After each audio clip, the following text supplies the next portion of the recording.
Welcome back to Haunted Fears. I've been working the night shift at Rosie's Diner for 3 weeks, and I just realized the same 6 customers have been here every single night, ordering the same meals, having the same conversations, wearing the same clothes. At first, I thought it was coincidence. Maybe they just really liked our coffee. But then I found the employee records in the back office, and my hands started shaking. My name was there, written in faded ink, dated 1987. I wasn't born until 1995. If you're new here, welcome to the Haunted Fears horror family. Hit subscribe and turn on notifications. And if you make it to the end, drop a comment telling me what you would do in this situation. The diner sits on Route 9, just outside Marble Falls, Arkansas.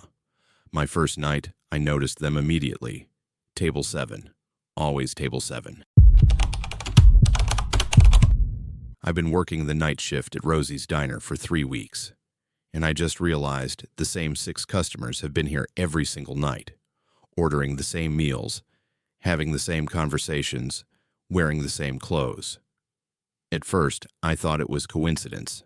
My name is Kendra, and I moved to Marble Falls, Arkansas 3 weeks ago to escape the chaos of the city.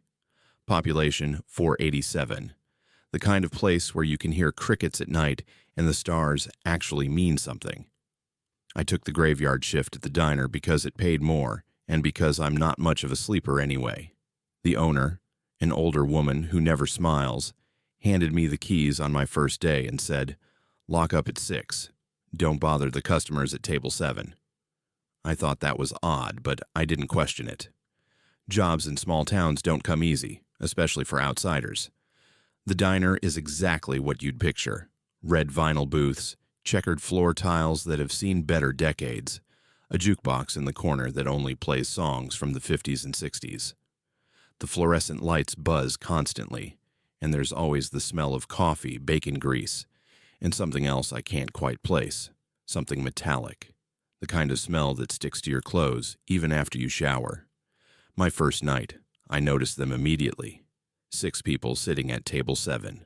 2 older men in worn work jackets, a middle-aged woman in a floral dress, a younger guy in a mechanic's uniform, and 2 teenagers who looked like they'd stepped out of a high school yearbook from 1985. They were quiet at first, just sitting there, staring at their menus. At 11:47 p.m., the woman in the floral dress ordered coffee, black, and apple pie. At 11:51 p.m., one of the older men ordered a burger, medium rare, with extra pickles. At 11:53 p.m., the mechanic ordered a grilled cheese and tomato soup. The pattern continued. The teenagers split a chocolate milkshake. The other older man ordered meatloaf. I served them. They ate. They paid in exact change. They left at 2:33 a.m. The second night, I expected different customers. But at 11:32 p.m., they walked in. Same 6 people, same table. I watched as they sat in the exact same seats. The woman in the floral dress opened her menu. I already knew what was coming. At 11:47 p.m., she ordered coffee, black, and apple pie. I felt a chill run down my spine, but I pushed it aside. Small town, I thought. Regulars, people with routines. Nothing strange about that. Except when I brought her the coffee, she said the exact same thing she'd said the night before. "Thank you, sweetheart. You're new here, aren't you?" "Yes, ma'am," I replied, just like I had the night before. "You'll get used to it," she said, and smiled. The same smile, the same inflection, like a recording. That night, I started paying closer attention. The 2 men talked about a construction project. The mechanic read a newspaper, dated October 14th, 1987. The teenagers giggled about a dance coming up. Every word, every gesture, every movement was identical to the night before. They left at 2:33 a.m. By the third night, I was convinced something was wrong. I arrived at the diner early, at 10:45 p.m., and started looking around. The kitchen was standard, industrial stove, walk-in freezer, storage shelves stocked with canned goods that looked newer than they should for a place this old. The office was small, just a desk, a filing cabinet, and a corkboard with old schedules pinned to it. That's when I found the employee records. The filing cabinet was unlocked, and inside were folders dating back decades. 1952, 1961, 1973, 1987. I pulled out the one from 1987 and flipped through the pages. There were employment forms, tax documents, shift schedules, and then I saw it. My name. Kendra. My handwriting. My signature. Dated April 3rd, 1987. I wasn't born until 1995. My hand started shaking. I looked at the photo stapled to the form. It was me. Exactly me. Same face, same hair, same birthmark on my left cheek. But the date was impossible. I heard the bell above the door chime. 11:32 p.m. I shoved the folder back into the cabinet and rushed out to the dining area. They were there. Table 7. All 6 of them. This time, I didn't just serve them. I watched. I studied every detail. The woman's floral dress had a small stain near the collar. The mechanic's uniform had a name patch, though I couldn't read it from where I stood. One of the teenagers had a small scar above his eyebrow. These weren't just people.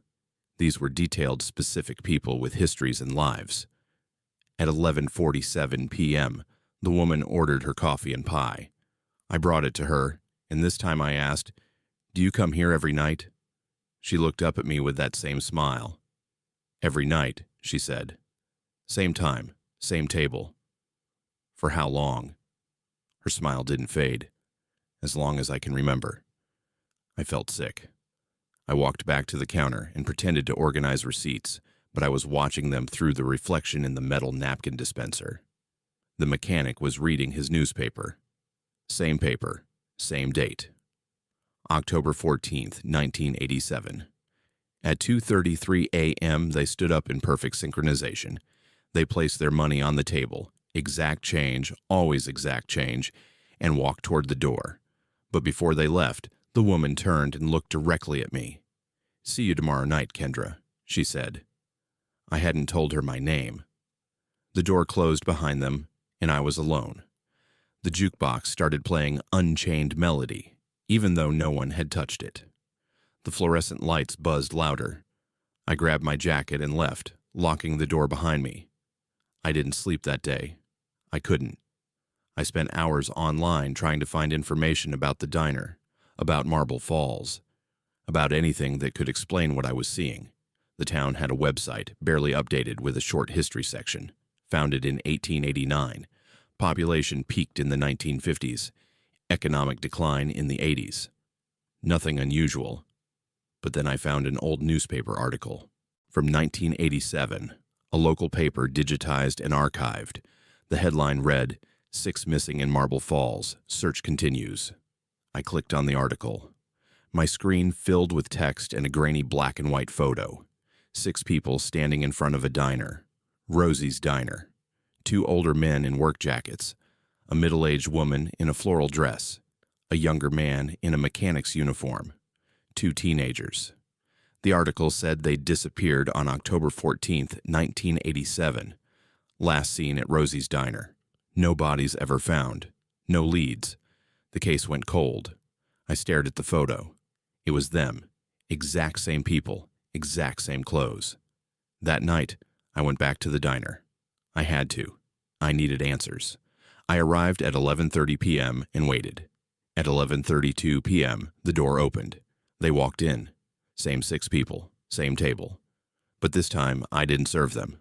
I walked directly to table 7 and stood there, staring. "You disappeared in 1987, I said. They looked up at me. No surprise, no confusion, just calm acknowledgement. "Yes," the woman said. "What happened?" She set down her menu. "We stayed." "Stayed where?" "Here." She gestured around the diner. "We were here on October 14th in 1987. We sat at this table. We ordered our food. And then we never left." "Why?" The mechanic spoke this time. His voice was flat, emotionless. "Because the diner doesn't let you leave. Not really. You can walk out the door, but you're still here. You'll always be here." I felt my stomach drop. "That doesn't make sense." "It doesn't have to," one of the teenagers said.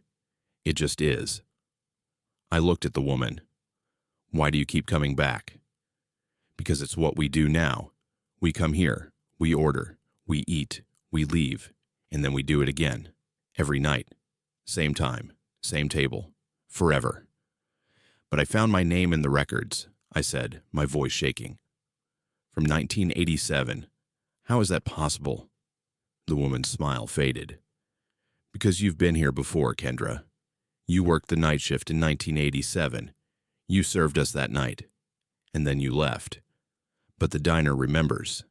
The diner always remembers." "That's impossible. I wasn't even born." "Time doesn't work the same way here," she interrupted. "The diner exists outside of it. You'll understand eventually." I backed away from the table. "I'm leaving. I'm quitting. I'm never coming back." The mechanic looked at me with something that might have been pity. "You can try." I ran. I didn't lock up. I didn't grab my things. I just ran to my car and drove. I drove until the sun came up, putting as much distance between me and Marble Falls as I could. But that night, at 11 p.m., I found myself pulling into the parking lot of Rosie's Diner. I don't remember making the decision to turn around. I don't remember the drive back. I was just there. At 11:32 p.m., they walked in. Table 7, same 6 people. At 11:47 p.m., the woman ordered coffee, black, and apple pie. And I served her. 'Cause that's what I do now. That's what I've always done. Last week, I went back to the filing cabinet. I opened the folder from 1987. My employee form was still there. Same photo, same signature. But when I opened the folder from 2024, I found another form. My name, my photo, same handwriting, same signature, different date, same person. I don't know how long I've been here. I don't know how many times I've worked this shift. The diner feels familiar in a way that goes beyond 3 weeks. The smell, the lights, the jukebox, they're not just familiar. They're part of me. Yesterday, a new person started working the day shift. A young guy, maybe 25. He seemed nervous. The owner handed him his uniform and said, "Don't bother the night shift girl. She's been here longer than you think." I wanted to warn him. I wanted to tell him to leave, to run, to never come back. But I didn't, because I know it won't matter. The diner doesn't let you leave. Tonight, they'll walk in at 11:32 p.m. They'll sit at table 7. The woman will order coffee and apple pie at 11:47 p.m. And I'll serve her. Because that's what I do. That's what I've always done. And tomorrow night, I'll do it again. If you're listening to this, if somehow this recording gets out, don't come looking for Rosie's Diner on Route 9. Don't take the night shift. Don't think you'll be different. Because you won't be. The diner always wins. The antique mirror I bought for $15 shows my reflection doing things I haven't done yet. And yesterday, I watched myself die in it. I'm not sure how much time I have left. My name is Lennox, and I've always loved yard sales. There's something about other people's discarded belongings that fascinates me. The stories they hold, the lives they've touched. Last Saturday morning in Eureka Springs, Missouri, I was driving through a quiet neighborhood when I saw the signs. Handwritten on cardboard, arrows pointing down a tree-lined street. The sale was in front of a small brick house with an overgrown garden. An elderly man sat in a folding chair on the porch, watching as I browsed through boxes of dishes, old books, and costume jewelry. Nothing special. I was about to leave when I saw it leaning against the garage wall. The mirror was beautiful. Ornate gold frame, about 3 feet tall, the glass slightly warped with age. The price tag said $15. I ran my hand along the frame, feeling the intricate carvings under my fingertips. "That's been in my family for generations," the man said, suddenly standing beside me. His voice was rough, like he hadn't spoken in days. "Take it, please. It needs to leave this house." Something in his tone made my skin prickle, but I smiled and pulled out my wallet. $15 for something this beautiful felt like theft. He took the money with shaking hands and helped me load it into my car without another word. When I looked back, he was watching from the porch, and I swear he looked relieved. I live alone in a studio apartment downtown. Small space, but it's mine. I hung the mirror on the wall across from my bed that same afternoon. It looked perfect there, catching the afternoon light. That night, I noticed something odd. I was brushing my teeth before bed, and in the mirror's reflection, I saw myself walk past the bathroom doorway. But I was standing at the sink. I spun around, nobody there. My apartment is tiny. There's nowhere to hide. I convinced myself I was tired seeing things. The next morning, I was making coffee when I glanced at the mirror. My reflection was sitting on the couch, reading a book. But I was standing in the kitchen. I looked at the couch, empty. Back to the mirror. There I was, sitting peacefully, turning pages. My hands started trembling. I walked over to the mirror slowly. The reflection matched my movements now. Normal. Just my regular reflection staring back at me with wide, frightened eyes. I called in sick to work. I'm a freelance graphic designer, so it didn't matter much, but I couldn't focus. I sat on my couch and watched the mirror for hours. Sometimes it showed me correctly. Sometimes it showed me doing things I wasn't doing, washing dishes, standing by the window, lying in bed. By evening, I realized something terrifying. The things I saw myself doing in the mirror, I did them later. Around 6 p.m., I saw my reflection making dinner. At 6:30, I got hungry and made the exact same meal. At 8, I saw myself in pajamas watching TV. At 8:15, I changed into those exact pajamas and turned on the television. The mirror wasn't showing me wrong. It was showing me my future. I didn't sleep that night.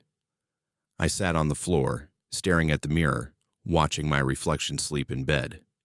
I didn't move. Neither did my real reflection. For hours, I watched myself sleep peacefully in the mirror while I sat awake on the floor. Morning came. I was exhausted, paranoid, but I had a plan. I grabbed my phone and started recording. I pointed the camera at the mirror and waited.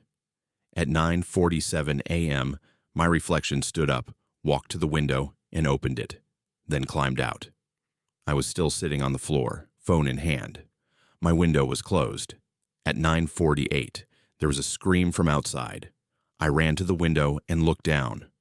4 stories below, a crowd was gathering around something on the sidewalk. Someone was calling 911. My phone buzzed, a news alert. Person jumps from downtown building. But I was still in my apartment, still alive. I looked at the mirror.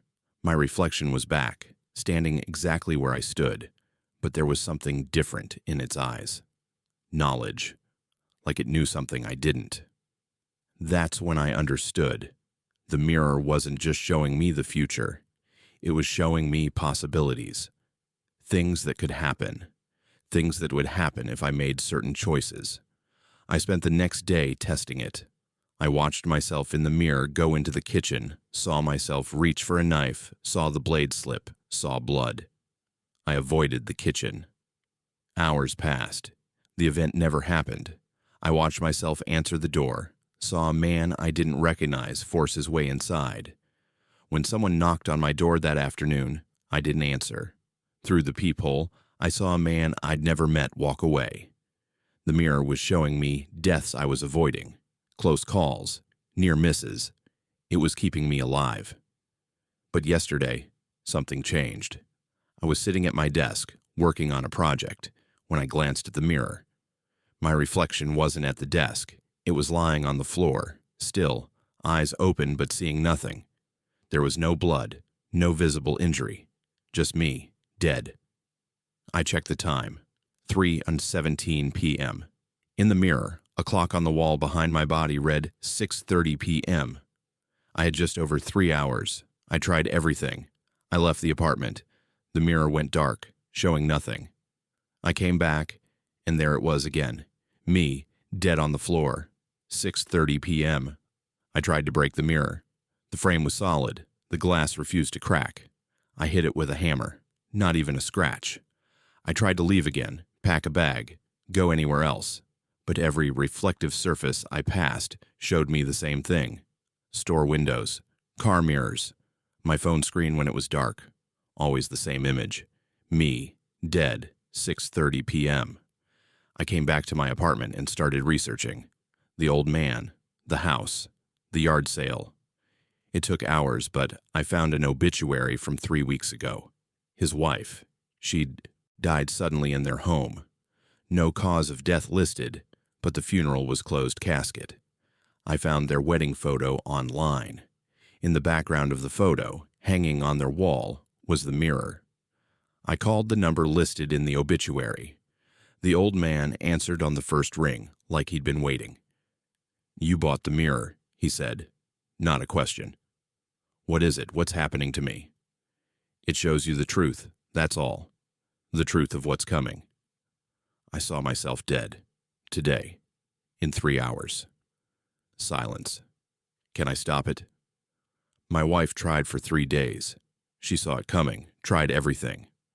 On the third day, exactly when the mirror showed, her heart just stopped. Doctors said it was natural causes, but I know. The mirror showed her, and the mirror doesn't lie. There has to be a way. There isn't. Once it shows you your death, that's it. I'm sorry. I shouldn't have sold it. But I couldn't keep it in my house anymore. Every time I looked at it, I saw her there, on our bedroom floor.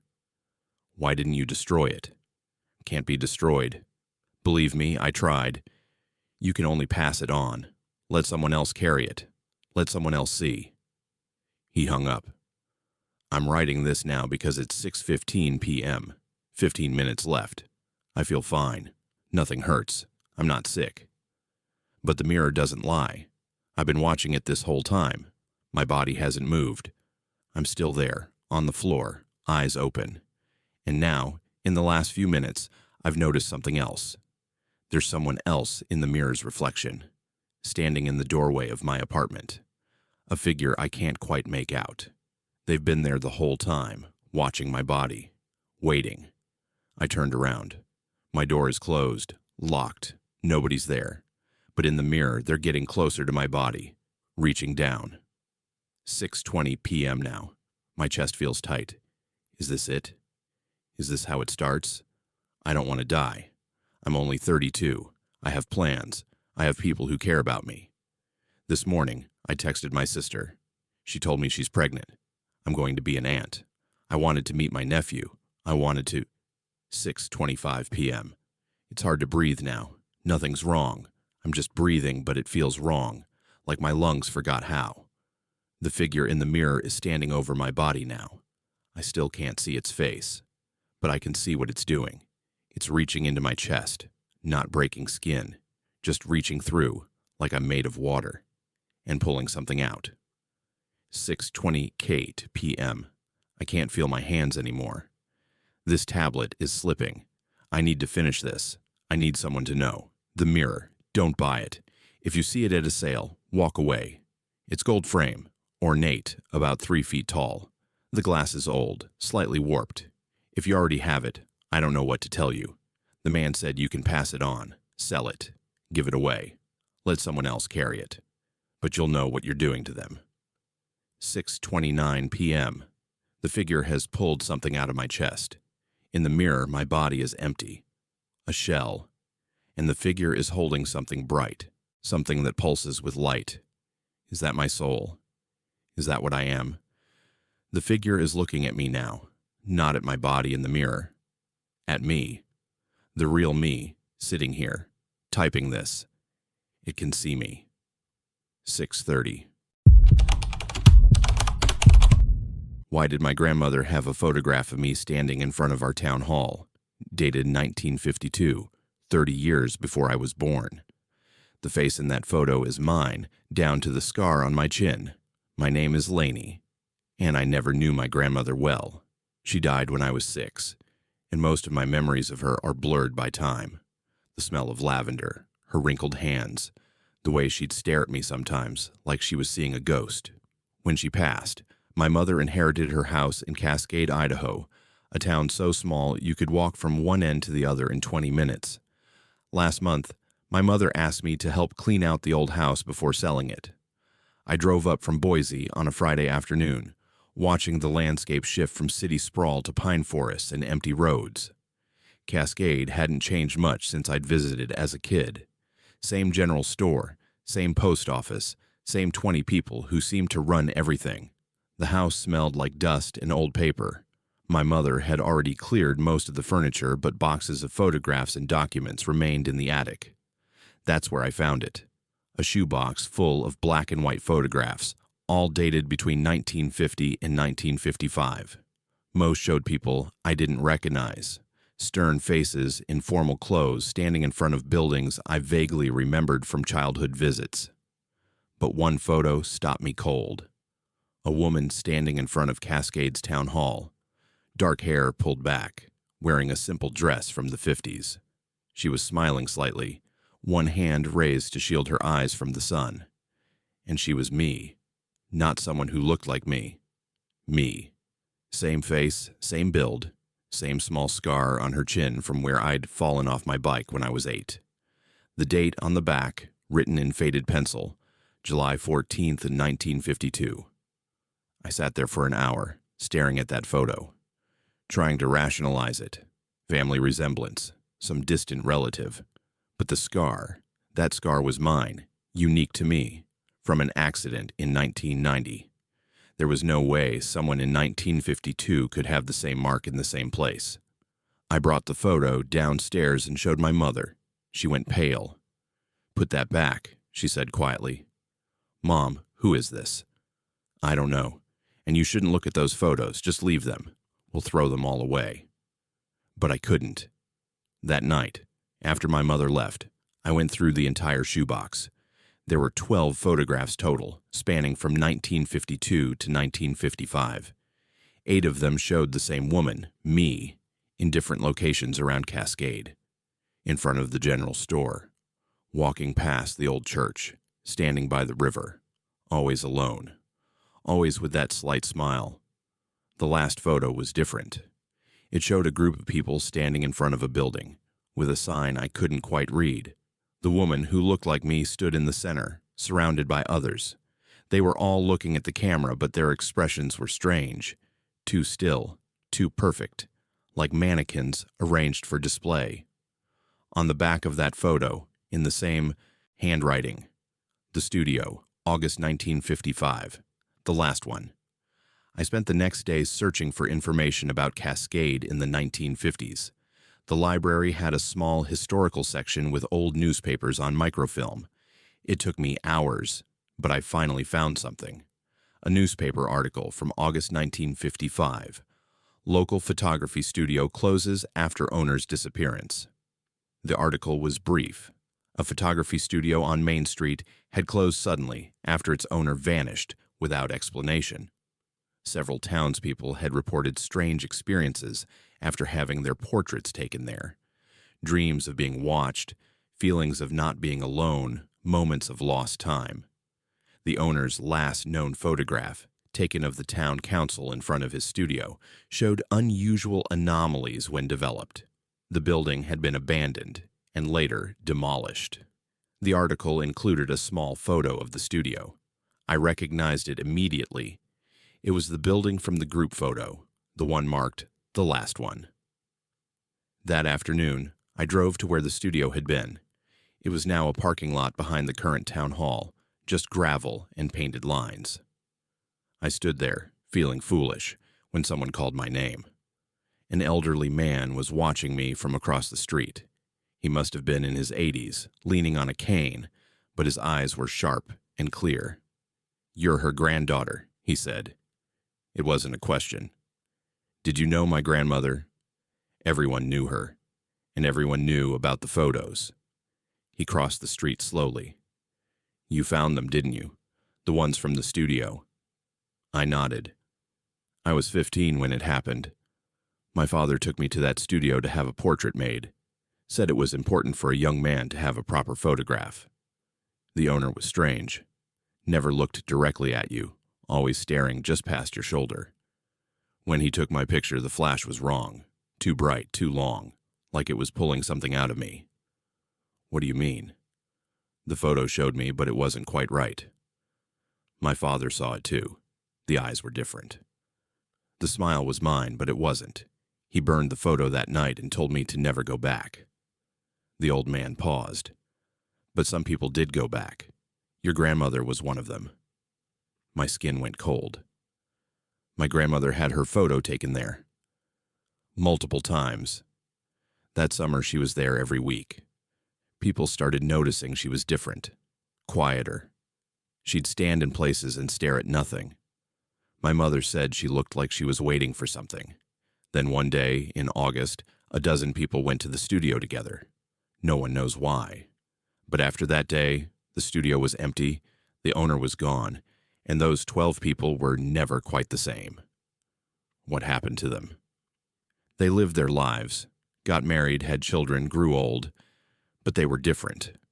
They'd say things they couldn't know, recognize places they'd never been, and sometimes people would see them in two places at once, standing on a street corner while also visible through a window blocks away. I pulled out the photograph of the group in front of the studio. Were these the 12 people? He looked at the photo for a long time. Yes, your grandmother is there, fourth from the left. He pointed to a woman I'd barely noticed before. She was young, maybe 25, but when I looked closer, I could see the resemblance to the elderly woman I'd known. But who's this? I pointed to the woman who looked like me standing in the center. The old man's face went gray. That's not from 1955. The date on the back. Look at the clothes, look at the background. He was right. Now that I looked closely, the woman in the center was wearing modern clothes, jeans, a simple shirt. The others were in 50s attire, but she wasn't. How is that possible? The photographer didn't take pictures of what was. He took pictures of what would be. That's what people said after. His camera showed futures, possibilities, people who hadn't been born yet. Your grandmother saw you in those photos. She knew you were coming. I felt dizzy. That doesn't make sense. The studio's been gone for 70 years, but the camera isn't. Your grandmother had it. She took it that day, the day everyone went there together. She kept it hidden her whole life. Where is it now? In that house, where she left it. I drove back to my grandmother's house as the sun was setting. The attic was dark and cramped, but I searched every corner. Behind a loose board in the far wall, I found it. An old camera, larger than modern ones, with brass fittings and a lens that seemed too dark to work properly. Next to it was a leather journal filled with my grandmother's handwriting. The entries were dated across decades. The first, from 1955, was simple. I saw her today. My granddaughter, standing where I stood. She'll find the photos. She'll understand. The entries continued. Notes about my mother's birth. My birth. Moments from my childhood, written years before they happened. My grandmother had seen it all through that camera. The last entry was dated 2 weeks before she died. She'll find the camera. She'll take a photo. She'll see what I saw.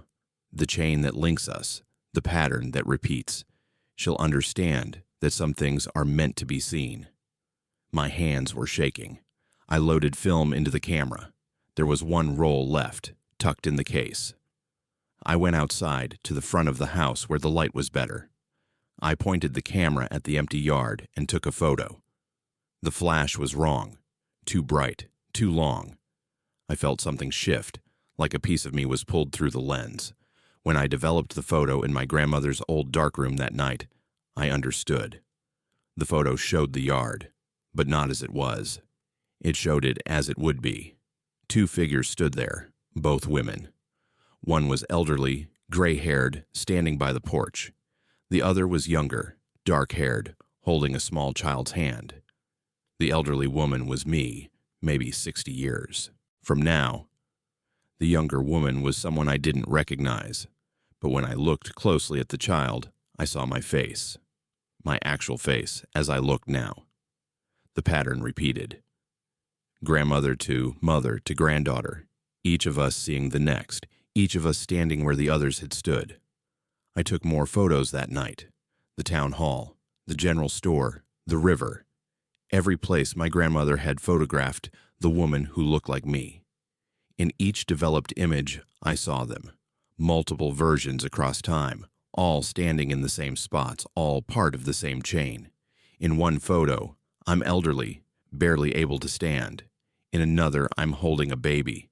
In another, I'm not there at all, just an empty space where I should be, with the date showing 20 years from now. I don't know what that means. I don't know if I can change it. But I understand now why my grandmother stared at me like she was seeing a ghost. She was. She was seeing all of me, past, present, future, layered together in the same space. The camera is in my apartment now, hidden in my closet. Sometimes I take it out and hold it, feeling the weight of all those captured moments. I could destroy it. I could throw it in the river or smash it against rocks. But I won't. Because somewhere, somehow, my future granddaughter is already looking at photos of me. She's already seen what I'll become, where I'll stand, what choices I'll make. The chain links us all, the pattern repeats. And I need to be in those photos for her to find, just like my grandmother was in them for me. My neighbor brings groceries into his house every day, but I've never seen him take trash out.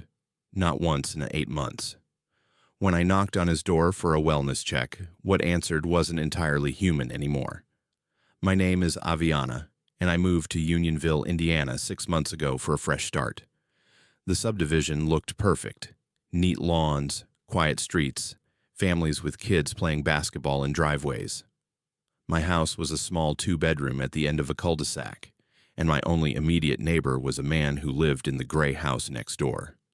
I never learned his name. He kept to himself, which I respected.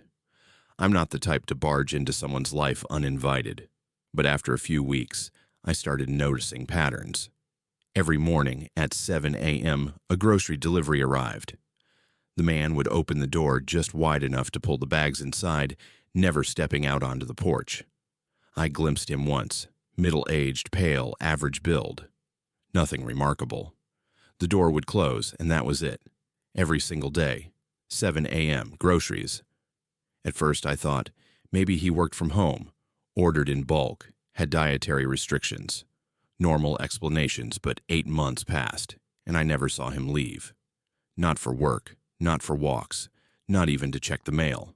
The mailbox stayed full until the postal worker stopped delivering. And here's what really bothered me. No trash. Everyone generates trash. Food packaging, bottles, junk mail, something. I put my bins out every Tuesday. So did every house on the block. But his bins stayed empty, week after week, gathering leaves and spider webs. I mentioned it to another neighbor once, casually. She laughed nervously and said, "Oh, we don't talk about him. He's been here longer than any of us. Just leave him alone." That response made my skin crawl. 2 months ago, the smell started.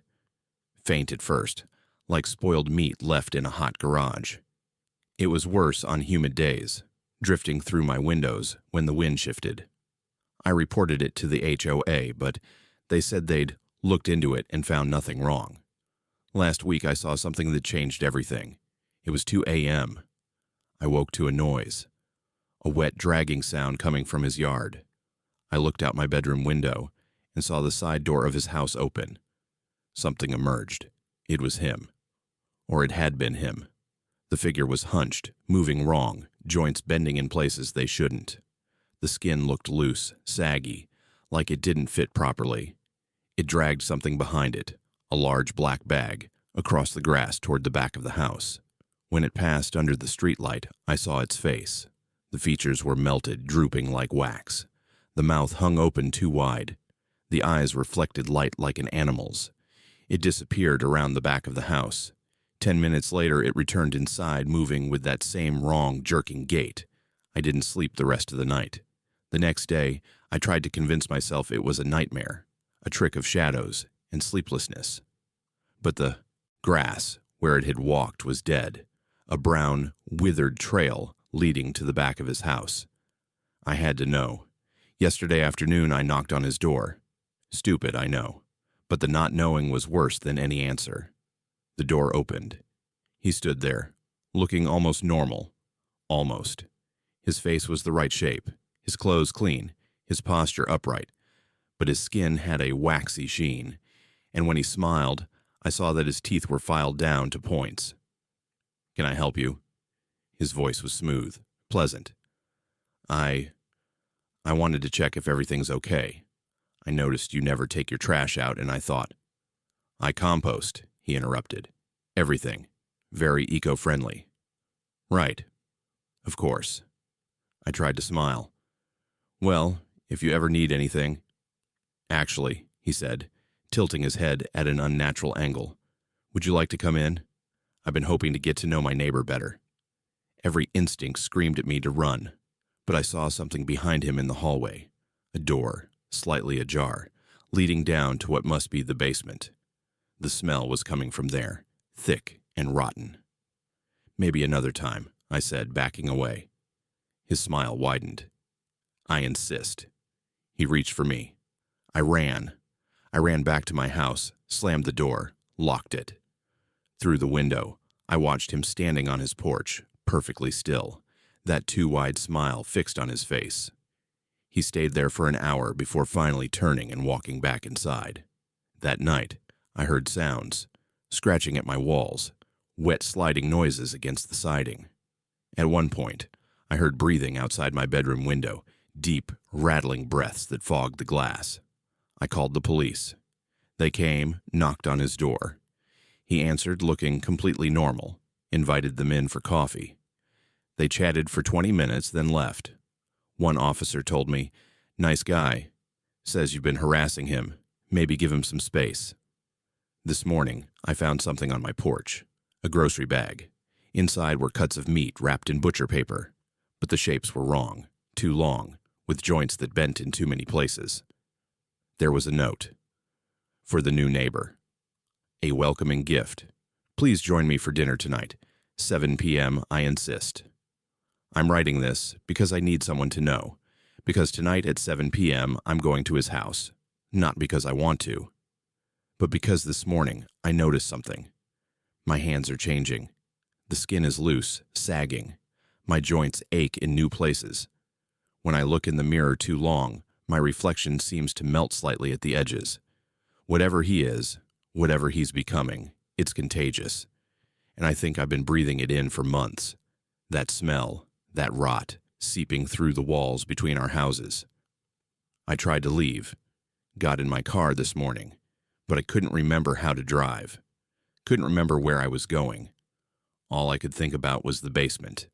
What's in the basement? The need to see it, to understand, to join. 7 p.m. is in 3 hours. I can feel my face starting to sag. If you're reading this, if you find this note, don't move into suburban subdivisions where neighbors keep to themselves. Don't ignore the patterns that don't make sense. And if your neighbor never takes out the trash, if that smell starts drifting through your walls, move immediately. Because by the time you notice yourself changing, it's already too late. The basement is calling me, and I need to answer. You think a library is a place of quiet comfort? If you've never been in Picher's public archive after dark, you're wrong. I spent 3 weeks in that silent basement, cataloging dusty records, and by the time I left, I knew that history can haunt more deeply than any ghost. My name is Quentin. I took the archives job in Picher, Oklahoma, what's left of it, because the pay was decent and the place needed work. Picher is a ghost town, emptied by the mine disaster and the poisoning that followed. You walk down Main, and the wind rattles through broken windows, the only sound for blocks. But in the library, under all that disaster, the past never left. I started with the census cards, all handwritten, dating back to 1910. The pattern was supposed to be simple. Enter the names, dates, addresses, but in the first 3 days, I found the same names resurfacing again and again, decades apart, different families, but the names were identical. The handwriting never changed. Photos stapled to census cards from 1928, 1959, and 1986 showed the same faces. The clothes changed, the years changed, but I could swear those eyes had stared at the same paper across 50 years. My sleep got worse. On my 5th day, I heard what sounded like children's voices echoing up the stairwell, well past the time the library should have been empty. The head librarian, white-haired, always in her office, brushed it off. "Old pipes," she told me, smiling tightly. But she never came down to the basement after dusk, and she winced every time I brought her old photos. You start to invent reasons for the logical to fail. Mold, bad lighting, maybe the brain just fills gaps when it's tired. Except the basement felt watched. Cold drafts slid over my hands when I was alone, and sometimes my old laptop would show brief flashes on its screen. Faces, names, handwriting in sepia tones that didn't belong to digital documents. I grew obsessed. I mapped the repeating names, placing pins and sticky notes on the brick wall. Every decade, the same 8 surnames, as if Picher had never moved on past one hidden generation. And always those faces in the annual group shots. Eyes fixed dead center, just a little too focused, always on the camera.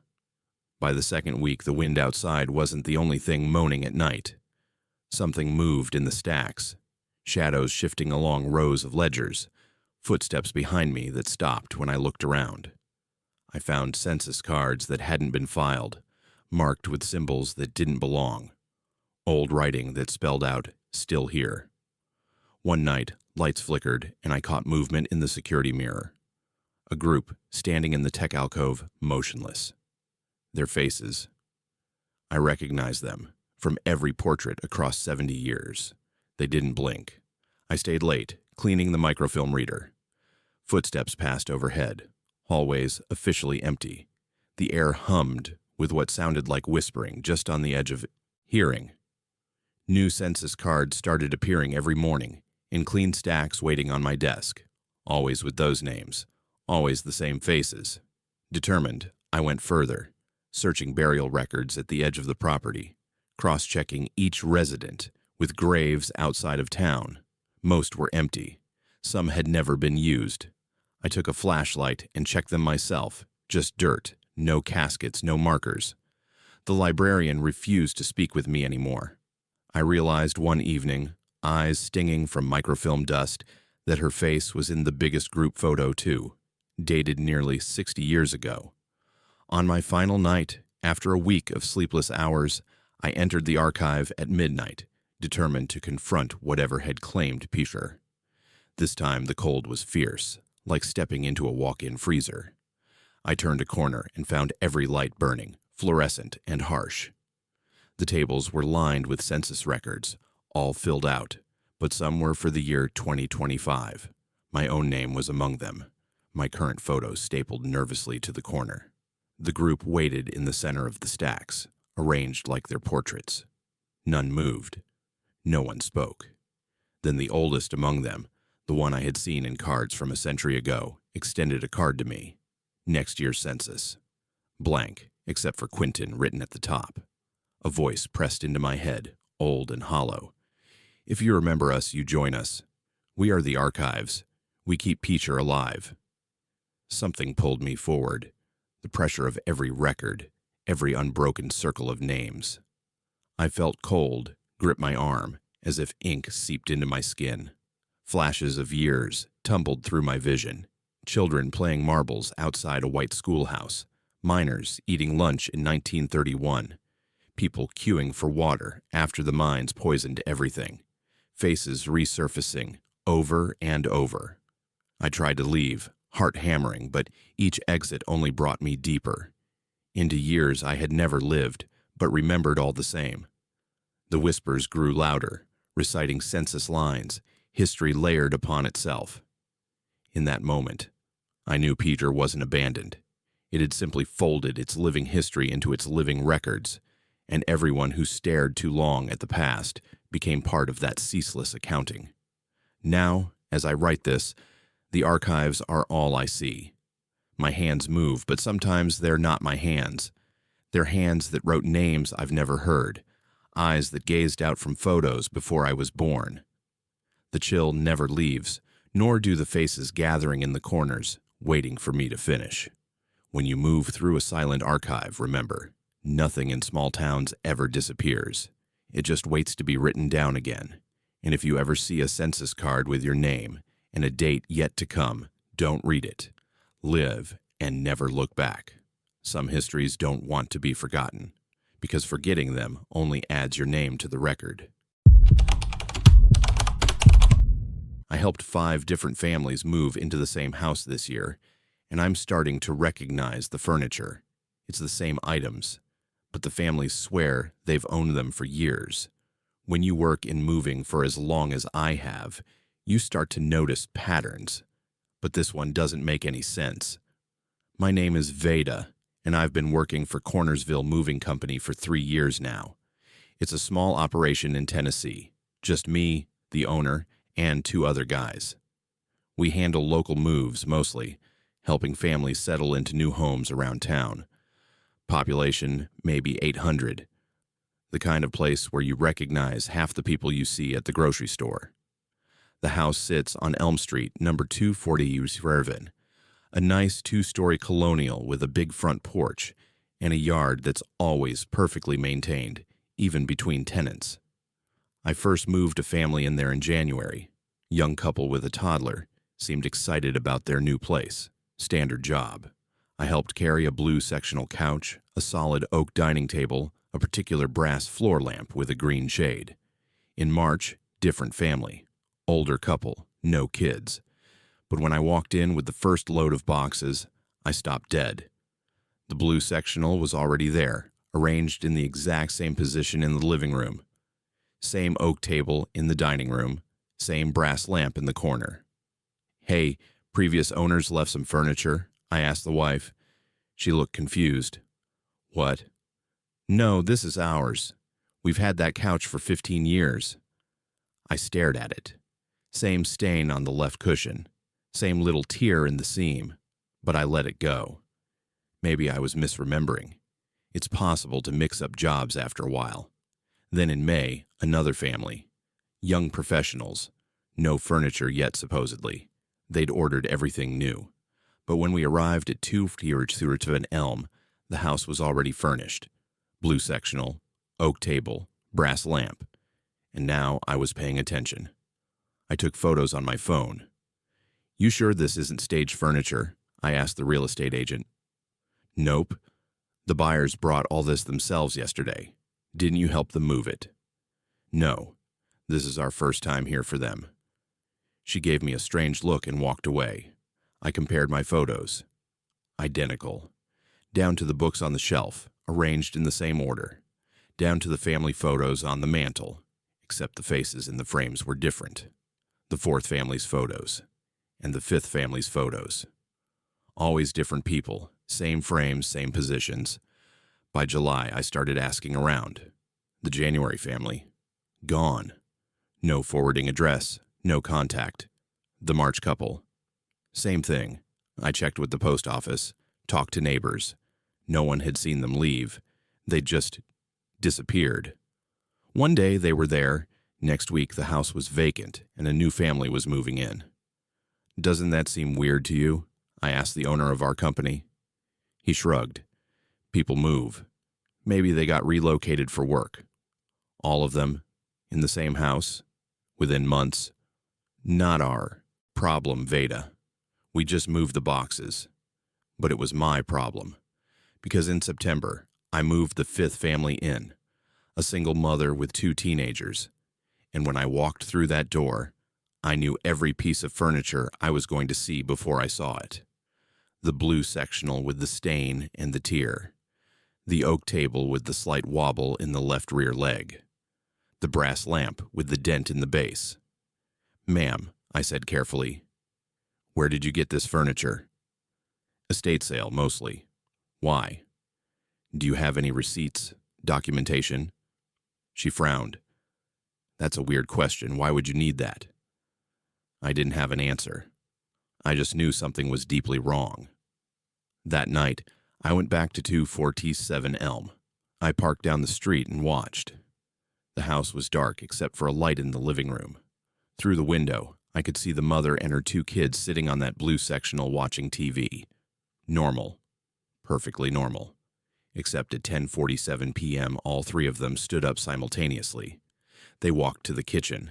I couldn't see what they were doing, but when they came back 15 minutes later, they sat in exactly the same positions and resumed watching TV as if nothing had happened. At 11:23 p.m., it happened again.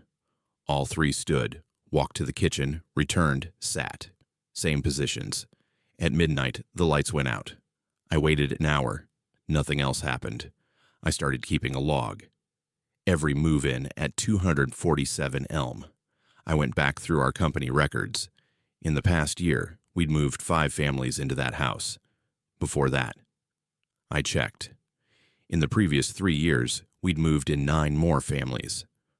14 families in 4 years. None of them stayed longer than 3 months. And every single inventory list, going back 4 years, listed the same items. Blue sectional, oak table, brass lamp, word for word, same descriptions, same inventory numbers on our forms. How is no one noticing this? I asked the other movers. They looked at me blankly. Noticing what? The same furniture, every time. One of them laughed. Veda, every house has couches and tables. They all kind of look the same. But they didn't look the same. They were the same. Last week, I got a call. The September family wanted help moving out. Already. I drove to 247 Elm with a strange sense of dread. The mother answered the door, smiling too wide. Thanks for coming.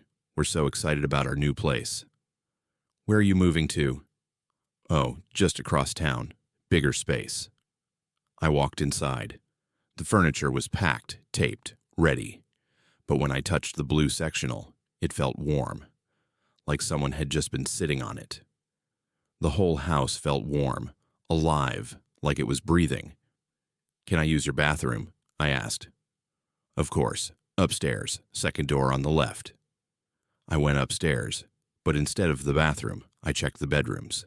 Empty. Completely empty. No boxes, no personal items, nothing. Just bare rooms with carpet and walls. But downstairs, I'd seen photos on the walls, kids' drawings on the fridge, shoes by the door. I went back downstairs. The mother was standing in the exact same spot, same smile. Find it okay? Yeah. Listen, where are your personal items? Clothes, photos, that stuff. Already moved them yesterday. We're just taking the furniture today. But I hadn't seen a moving truck yesterday, and there were still photos on the walls right now. I could see them. Ma'am, I think there's been a misunderstanding. We might not be the right company for nonsense. You've helped us before. You know how everything fits. I'd never met this woman before. This was my first time moving her family. Before? I said carefully. Well, you helped us move in, remember? You know exactly where everything goes. My hands started shaking. I need to make a call to my supervisor about the truck size. I stepped outside and pulled out my phone, but before I could dial, the front door opened. The mother stood there, backlit, her silhouette somehow wrong. Veda, don't you want to see how well everything fits? Come inside. I'll show you. I'm good out here.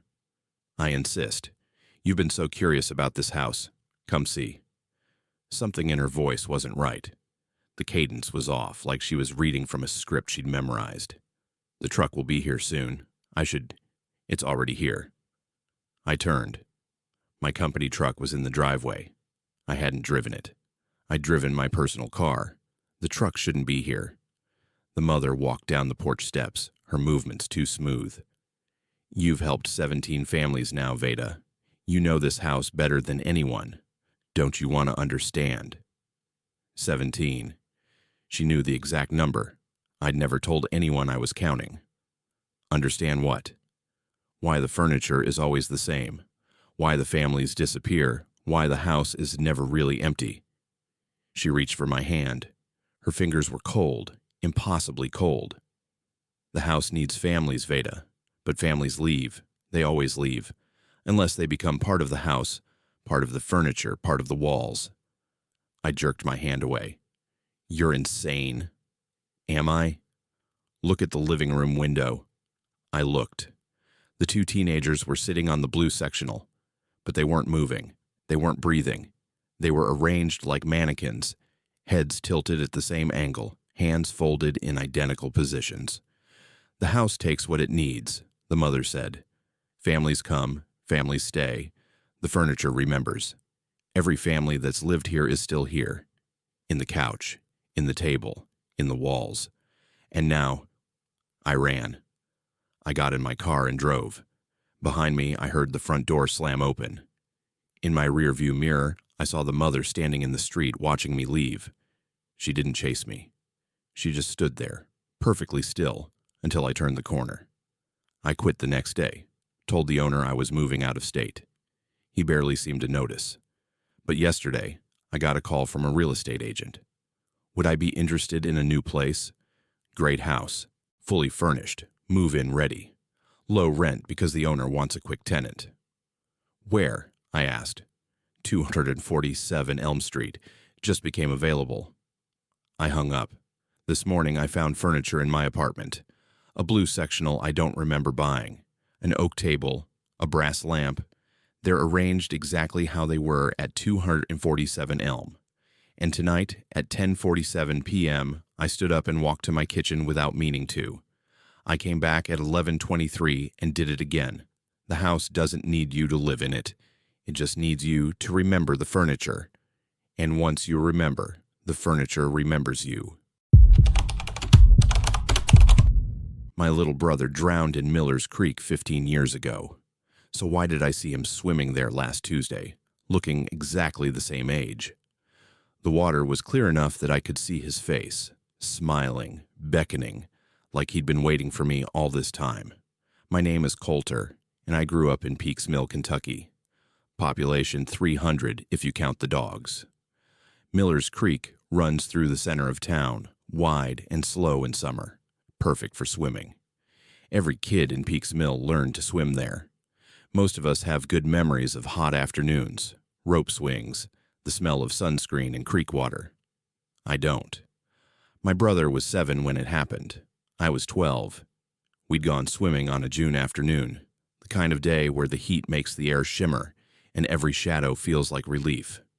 He was a good swimmer for his age. Our father had made sure of that. But something went wrong. One moment, he was there, laughing, splashing. The next, he was under. They found his body 3 days later, caught in roots downstream. The funeral was closed casket. I never saw him again, until last Tuesday.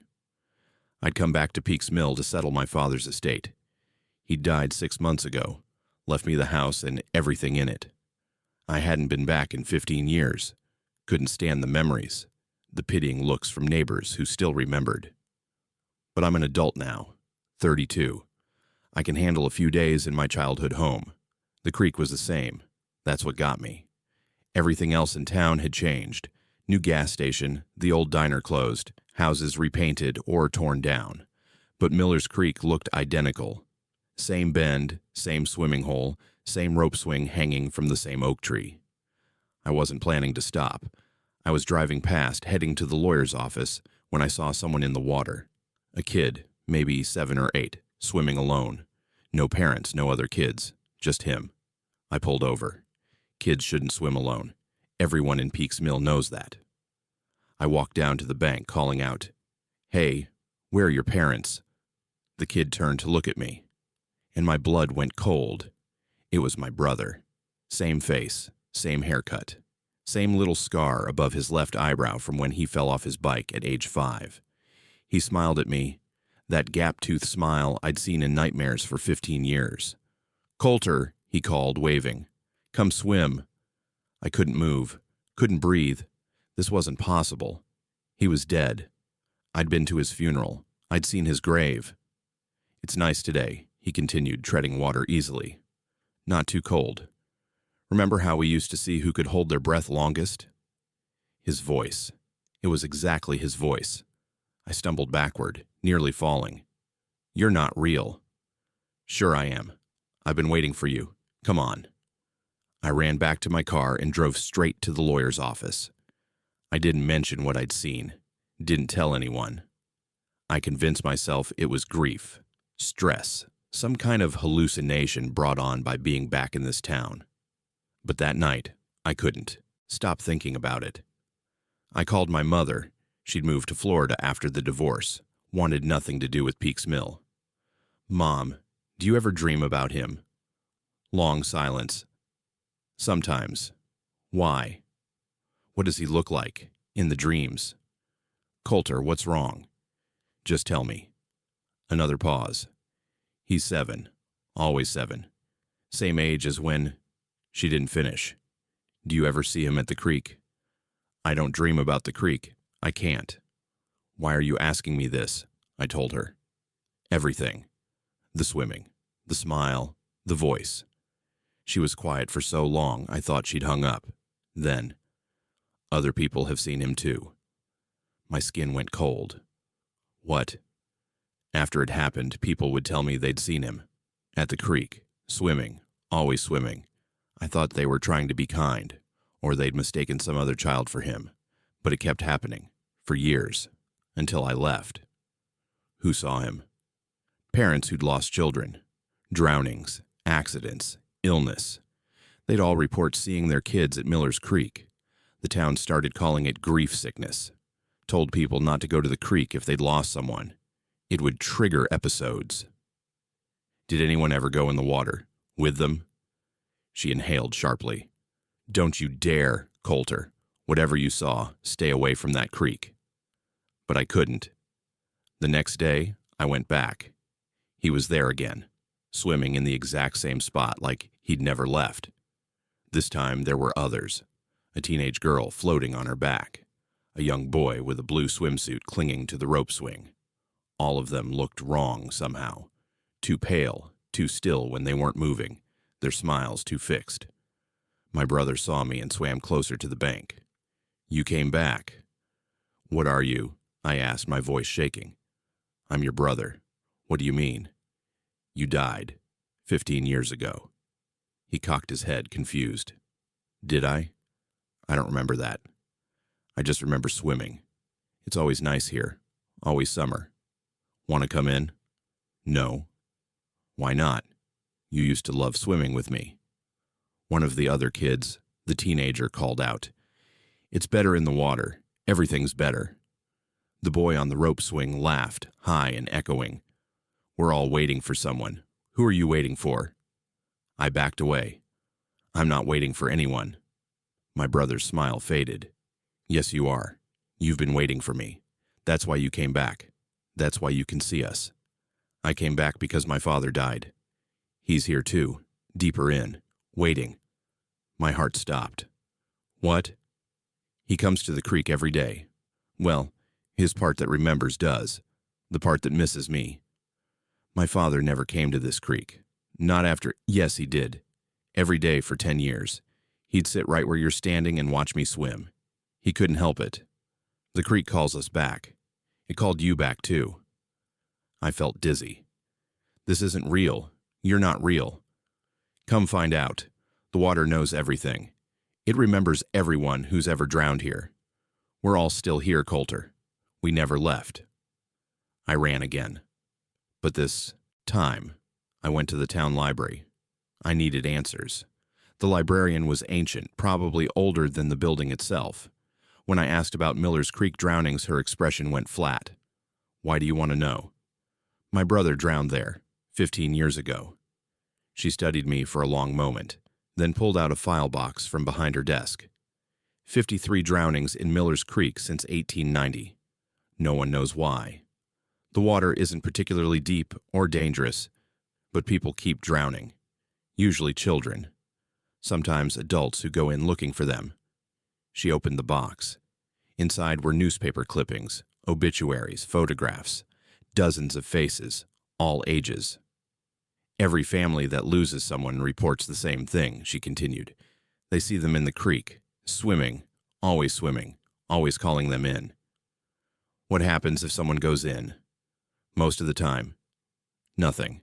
They swim, they get out, they go home.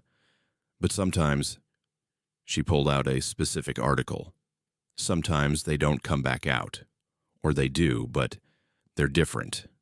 They stop eating, stop sleeping. They just sit by the creek, watching the water, until eventually they go back in and don't come out at all. What's in that water? Something that feeds on drowning, on the memory of drowning.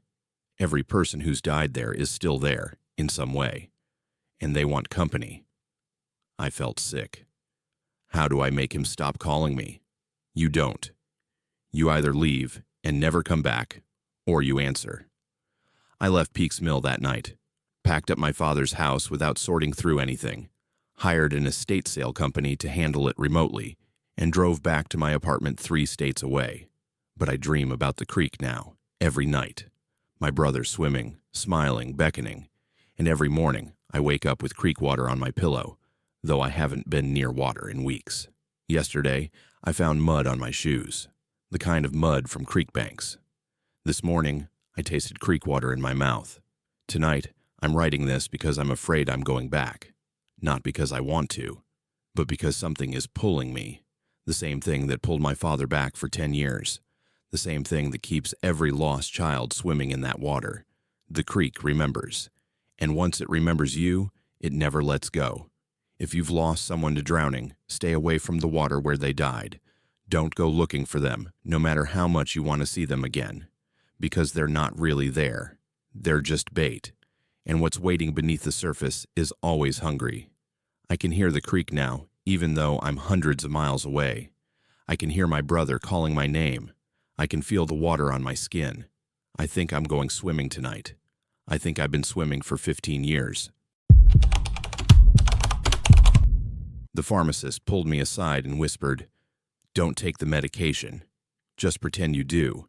And whatever you do, don't let them know you're still awake." I left the pharmacy confused, clutching my prescription bottle, not realizing those words would save my life. My name is Axton, and 3 weeks ago I moved to Canton, Mississippi for a fresh start. Small town, population maybe 400, the kind of place where the pharmacy is also the post office and the hardware store. I'd taken a job as a substitute teacher at the elementary school, temporary position, just enough to get back on my feet after losing my job in Jackson. The town seemed pleasant enough. People waved when you drove past. The diner served breakfast all day. There was a community garden where neighbors shared vegetables. Normal, safe, boring in the best way. Then I got sick. Nothing serious, just a persistent cough that wouldn't go away. After 2 weeks, I went to the town's small medical clinic. The doctor barely examined me, just wrote out a prescription and handed it over. "Take one every night before bed," he said, not meeting my eyes. "You'll feel better in no time."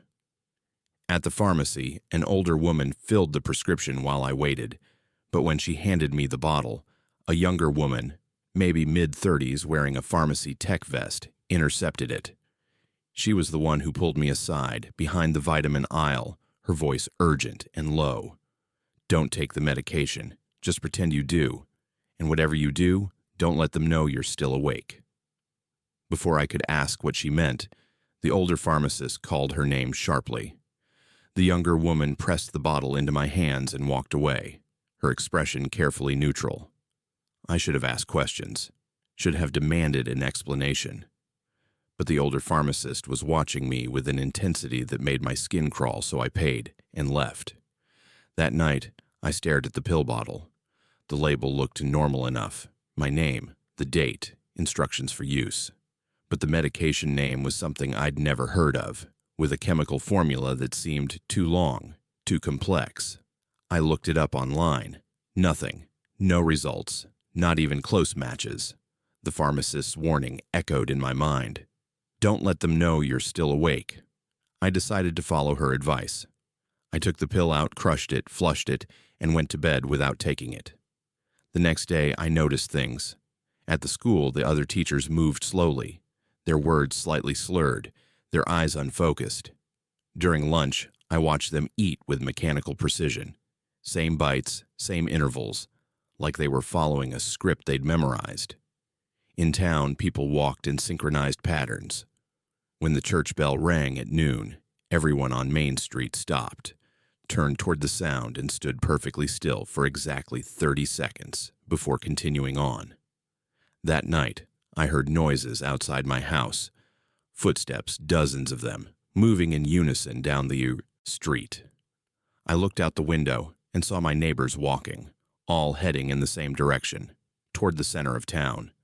Their movements were sluggish but coordinated, like a slow-motion parade.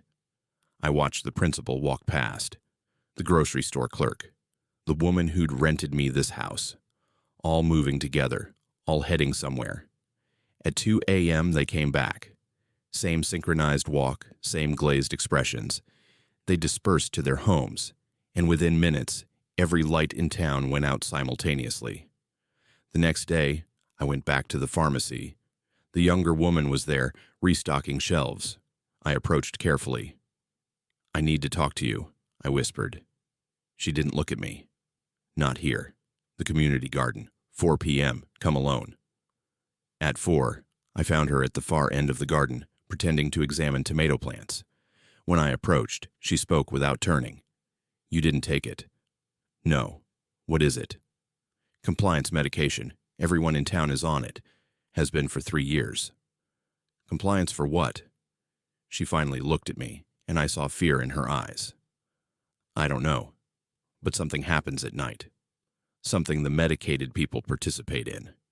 They don't remember it in the morning, or if they do, they don't care." "Why aren't you taking it?"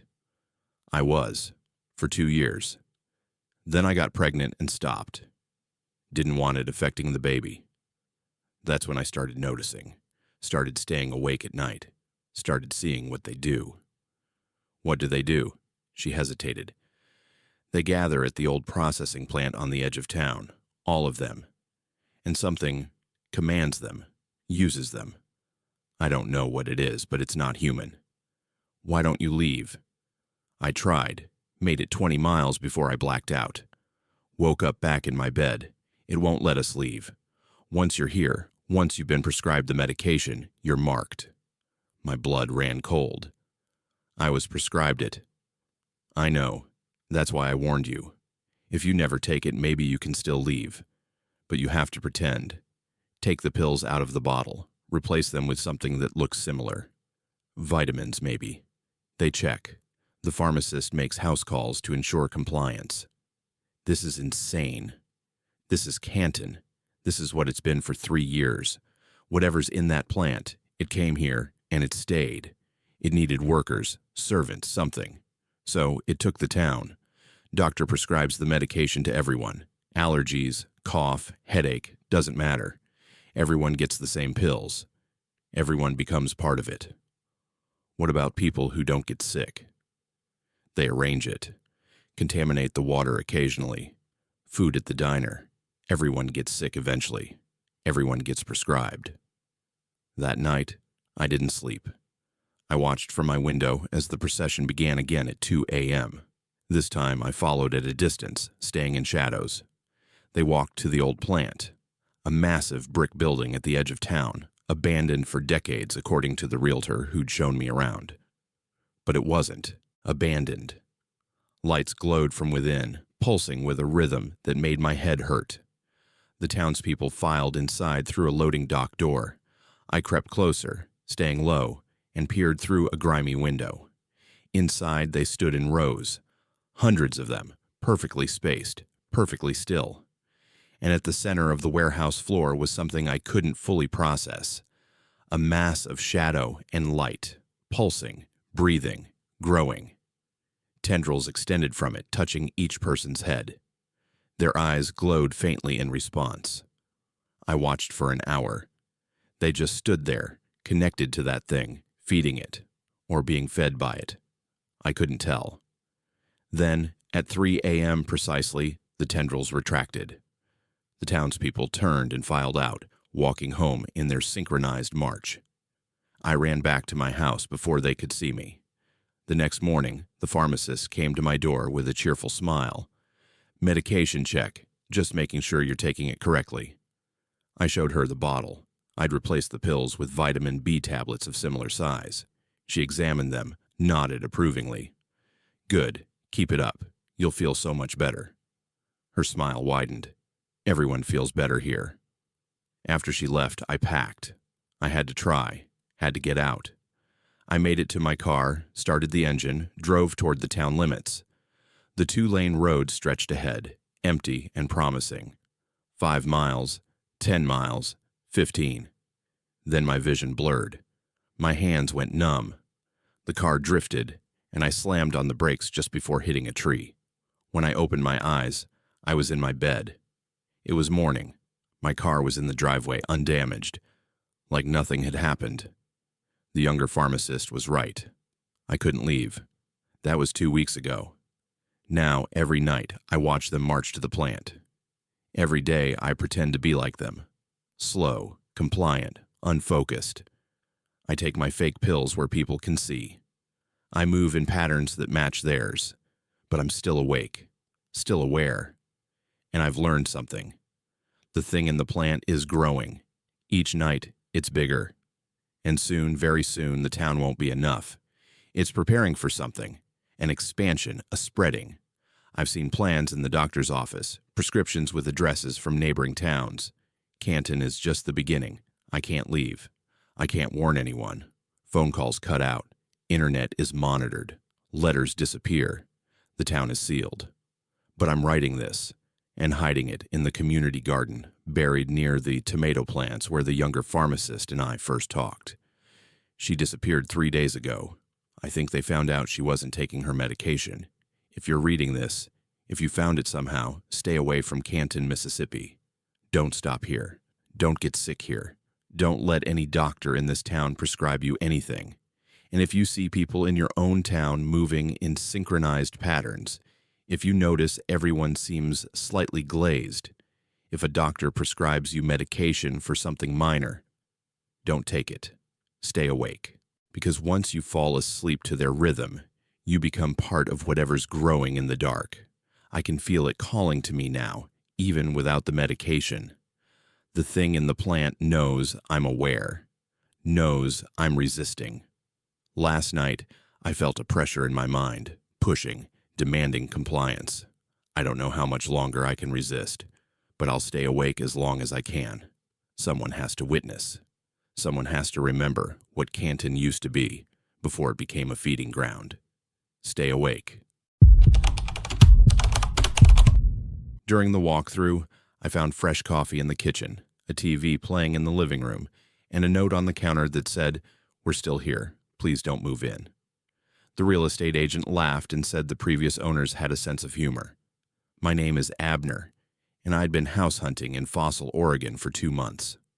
Small town, population less than 500, but the rent was cheap, and I could work remotely. Perfect for someone trying to escape the noise of Portland and actually afford to live. The house on Cedar Lane had been on the market for 3 weeks, a steal at the price.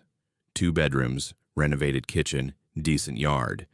When the agent called to set up a showing, she sounded almost too eager. "You're going to love it," she said. "It's move-in ready, fully furnished if you want it." I didn't want furnished. I had my own stuff. But I agreed to see it anyway. The moment I walked in, something felt off. The house was warm, like the heating had just been running. The air smelled like coffee and something cooking, bacon maybe. In the living room, the TV was on, playing the local news at low volume. "Oh, the owners must have forgotten to turn things off," the agent said quickly, clicking off the TV. "When did they move out?" 3 days ago, listed it immediately. But in the kitchen, there was a coffee pot with fresh coffee, still warm. A mug sat on the counter, half full with lipstick on the rim. And next to it, a handwritten note on a lined index card. "We're still here. Please don't move in." I showed it to the agent. She laughed, a little too loudly. Previous owners had quite the sense of humor, always joking around, "Don't worry about it." "This coffee's fresh. Must be from this morning. They probably came by to grab some last things."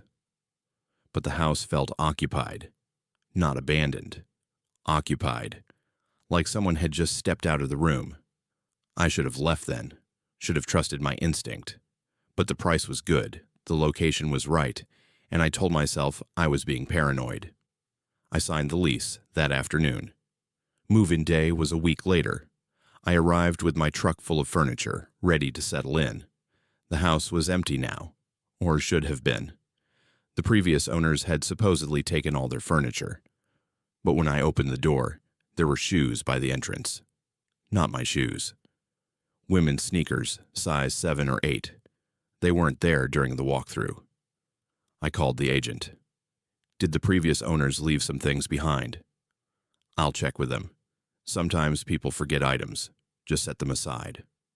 I put the shoes in the garage and started unloading. But over the next hour, more items appeared.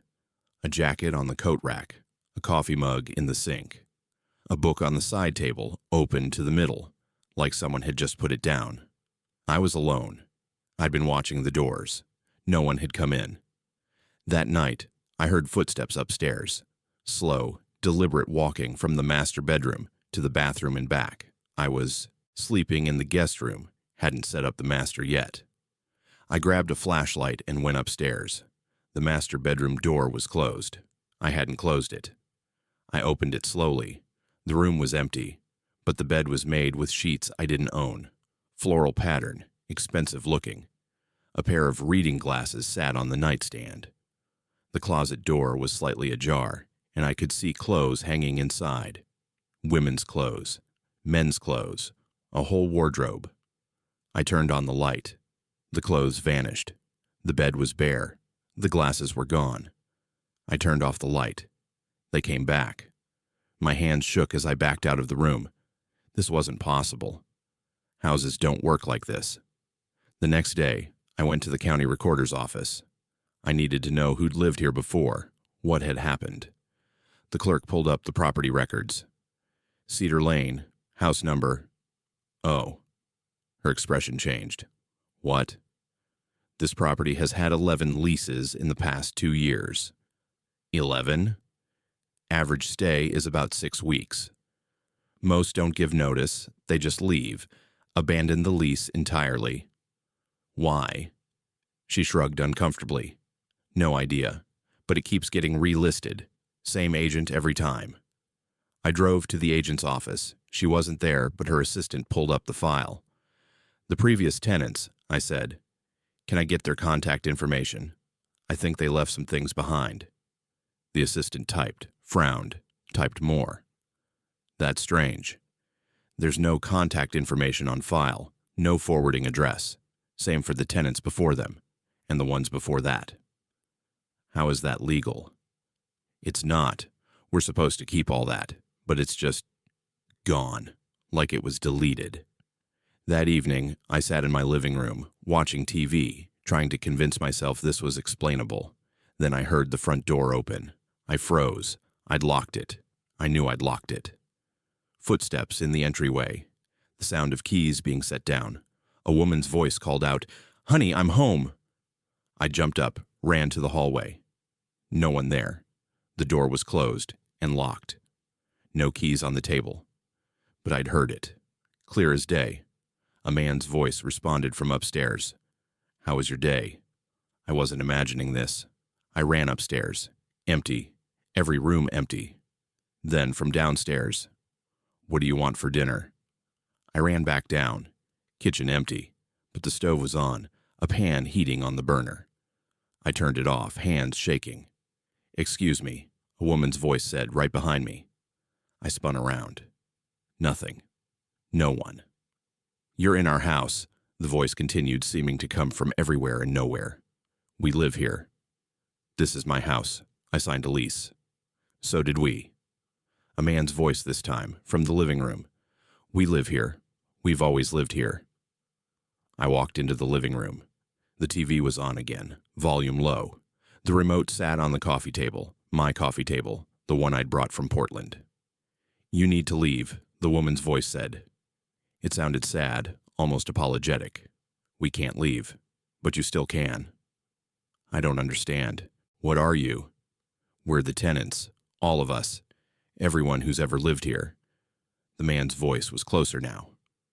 The house doesn't let us go. We signed papers, legal papers. They're binding. I thought about my lease. Standard 1-year agreement. Nothing unusual. I'd read it carefully. The lease is just a lease, I said. Read it again, carefully, every word. I pulled out my copy, scanned through it. Standard clauses, standard language, until I got to the last page, the section I'd barely glanced at before signing. Arbitration clause, right of occupancy, and one line, in smaller print. Tenant agrees that occupancy is permanent and binding. Termination of this agreement does not terminate right of residence. Permanent. Binding. Right of residence doesn't terminate. I'd signed away my right to leave. No, I whispered. That can't be legal.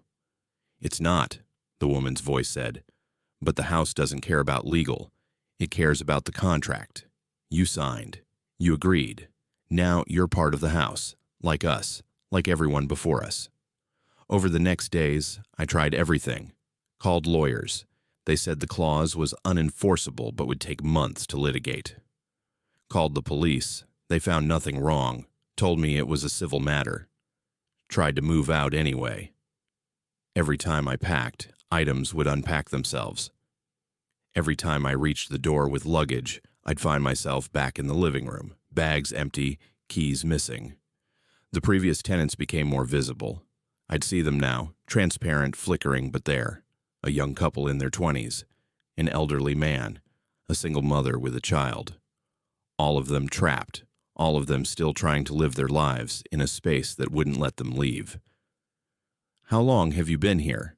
I asked the woman, the one who'd first spoken. "I don't remember.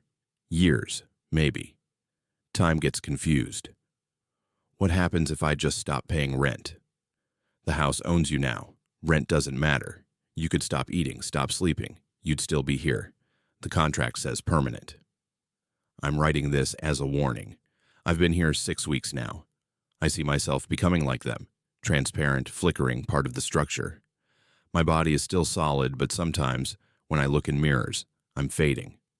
The real estate agent listed the house again yesterday. I watched her show it to a new couple. Cheerful, optimistic, looking for a fresh start. They loved it. Move-in ready. Great price.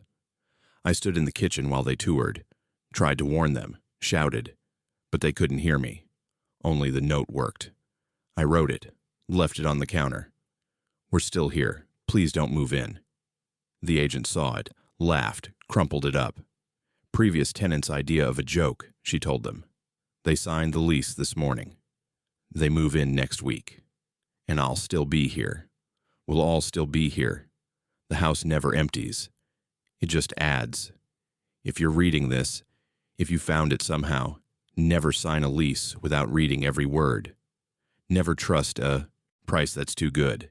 And if a house feels occupied when it shouldn't be, walk away. 'Cause once you're in, the only way out is fading. And I'm almost gone. My girlfriend texted me, "If you see our car move in the parking lot, don't get in it. I still have the keys, and I'm watching it circle the lot looking for us." I thought she was joking until I looked out the supermarket window and realized our car was idling, headlights tracking from row to row, and we were both still inside the store. My name is Alfred, and I moved to Walden, Colorado last year for grad school. Out here, you get to know calm, pale mornings, mountains standing quiet, the blissful normalcy of routine. Nothing bad happens in Walden, at least not the kind of bad that gets screamed about in cities. Just cold, snow, and a one-story supermarket where half the town shops. Today was supposed to be another forgettable Sunday. My girlfriend and I stopped for groceries, bickered over the kind of coffee to buy, walked through the lot with a half-joking race to the doors. It was windy, November, almost Thanksgiving, snow drifting in the corners. We left our car in the first lane facing the windows, tossed our keys in my jacket, and made bets about how fast we could get in and out. The store was nearly empty. A few older couples, a mother looking for canned soup, a worker restocking the produce. We split up near the bakery. I texted her as a joke, "Bet your cart's slower than mine." She replied with a selfie and a smile, already at checkout. Then, at 11:41, she sent a message that stopped everything. "If you see our car move in the parking lot, don't go near it. I have the keys, but it's driving by itself." I laughed. Typed back, "Funny. Thirsty for adventure." She replied instantly, "Not joking. I see it. It's coming around the north side now." I set my basket down and moved to the front windows. Our Subaru, blue with a dent in the left fender, was idling at the end of the row, right where we parked. The engine was running, headlights on, but no one was in the driver's seat. Then, as I stared, the wheels turned, and the car glided forward, not stopping for the empty cart ahead, just inching quietly past. The rest of the lot looked normal. A Civic, a pickup, a battered minivan, all just sitting. But then our car swung slowly, as if searching. I called her cell. She picked up, voice tense. "Do you see it? It's going in circles. It's probably a glitch, or someone found my spare key. I have both sets in my pocket." We watched, silent, as the Subaru crept up and down the lot. Occasionally it paused. Once it blared the horn, just a quick beep, like it was getting someone's attention. No one else in the store seemed to notice. "We need to get out of here," I said. "Let's meet at the back exit. I'll leave my basket." As I moved, I saw the minivan in the next row shift, just a hair. Then the headlights blinked. The van backed up, abruptly, silently, and then paused, almost as if waiting. Another car, a dark Ford sedan, idled, then rolled closer to the store. But no one was inside. I ducked near the bakery, keeping the windows in view. Several vehicles were moving now, circling the lot, but the driver's seats were empty. The cars seemed to avoid one another, moving with eerie coordination, swerving slightly if their paths crossed. People shopped, as if nothing was wrong. At the exit, I met up with my girlfriend. Her face was pale, eyes huge. You saw it too. All of them, not just ours. More cars are moving now. Behind us, a sudden screech. The Civic spun its wheels in the lot, circled back, then slid to a stop right at the curb. I pulled her back just as the wheels lurched forward again. The automatic doors didn't open. We tried the emergency exit, locked. I pounded on the glass, but nobody responded. The store manager waved to us, but didn't react to the chaos outside, just scanned barcodes and chatted over the register as if nothing was wrong. I texted for help, but my phone showed no service. Hers buzzed, then went dark, the battery inexplicably gone. Out in the lot, the movement sped up. Cars swerved in complex predatory patterns, always encircling the building. The aisles of parking became moats, closing us in. A siren blared, faint but desperate. A woman broke cover near the loading dock, sprinted through the parked cars. The minivan shot forward, cut her off. She darted back, too late. The vehicle clipped her leg, knocking her down. The doors still wouldn't open. We tried everything, hurling a can at the glass, screaming for the people inside to look. The clerk bagging groceries didn't even blink. My girlfriend pointed. "The keys. Are they still in your pocket?" I checked. Mine were cold and metallic. Hers too. No one had hot-wired our car. It was moving on its own. As we watched, the blue Subaru rolled into view. The windshield haunches fogged, headlights stabbing at the glass. It stopped right before us, engine rattling. The front passenger window rolled down just a smidge, and the dashboard screen flickered. I squinted. My name appeared on the center console. Alfred. It typed, letter by letter, "Come drive me." She looked at me. "Why does it know your name?" The answer shuddered through me. My phone's Bluetooth. My contacts. The car knows everything we give it. The Civic howled, the horn now shrieking in bursts. The other vehicles lurched together, forming a ring along the bordered walkway outside. A shopper finally looked at the window, squinting. She grabbed her bags and hurried off, disappearing down an aisle, gone. At 12:17, a crack appeared in the sky. Literally, a thin line, like a hair across a lens. The cars all stopped, revving engines and blinking lights as if waiting. The in-car display, pulsed. Time to go. The Subaru waited. The door unlocked. Something about the way the seat adjusted, the mirrors aligned. It felt mechanical, but hungry. "We have to try," my girlfriend said, voice shaking. "I'm not getting in," I whispered. But I could feel my feet moving, drawn by the sound of the engine. Suddenly, the store lights went out. Panic erupted. People screamed. Some customers rushed the doors as the vehicles blocked paths, coordinated like hunters. I saw the minivan open its doors, but no one got out. Finally, someone smashed a window. I grabbed my girlfriend's hand and ran for it, climbing through broken glass as the icy air slashed at us. We ran, bolting across the snowy lot. The Civic's horn blared behind us. The Subaru's tires screeched, swerving on the ice, missing us by inches. 2 other cars joined, forming a cordon, pushing us toward the wall of the building. We dodged between vehicles, slipped beneath a pickup, crawled out the other side. At the lot's edge, the town's streets were normal. Cars drove past, drivers waved. No one seemed to notice the chaos in the parking lot. We ran 2 blocks without looking back. When we finally turned, the lot looked ordinary again. Cars parked, silent, undisturbed. We called a cab to take us home. Both sets of keys still in our pockets. When we returned that evening for our car, a friend drove us. The blue Subaru was where we left it. The keys worked. Everything felt normal, except the center console screen flickered when I started the engine. 2 words appeared. "Hello, Alfred." Now, I walk everywhere I can. I still see the Subaru at night, sometimes idling at the curb, headlights on, waiting for me.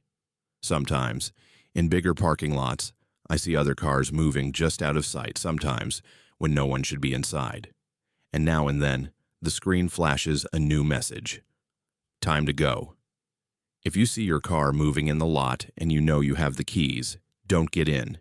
It's not you the car wants. It's you it's learning about. At my family reunion, I realized none of my relatives have aged since the last gathering 10 years ago. And worse, they all have the same photograph in their wallets.